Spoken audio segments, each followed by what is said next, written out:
Viral ang referee na to dito sa naging laban ng Philadelphia 76ers kontra dito sa Orlando Magic. Paano ba naman kasi nadismaya siya matapos magkaroon dito ng end-one play ni Joel Embiid? Ano nga ba ang dahilan kung bakit siya nadismaya? Tara't pag-usapan natin yan.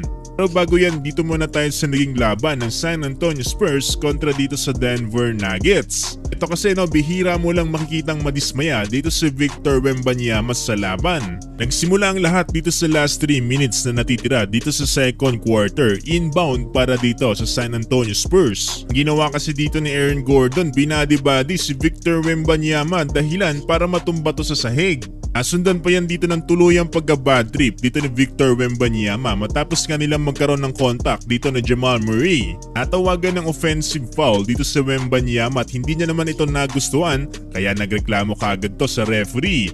Dahil dyan tinawagan pa siya dito ng isang technical foul.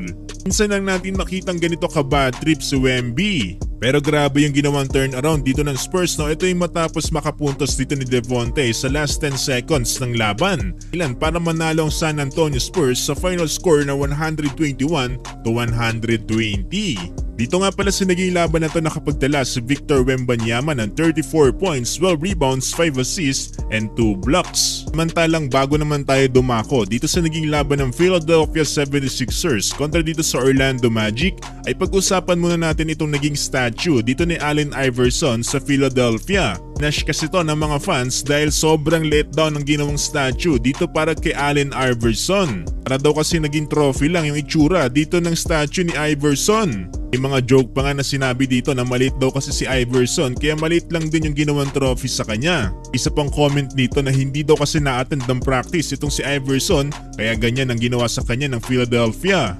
Anong masasabi nyo dito sa naging statue ni Iverson?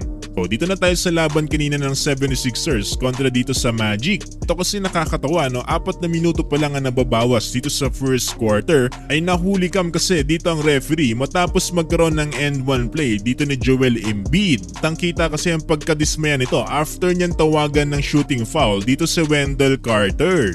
Dahil dito nag-trending ang referee na to at madami na kaagad na naging spekulasyon patungkol nga sa naging reaksyon niya. Mga nagsasabi na dapat daw paimbestigahan kaagad itong referee na to dahil mukhang nakataya ito dito kay Joel Embiid ng under. Dahil para kasi sa mga hindi nakakaalam merong mga betting games na pwede mong tayaan yung mga players base sa kanilang magiging stats. Kaya naman ganyan kaagad ang iniisip dito ng mga NBA fans matapos ang ginawa dito ng referee.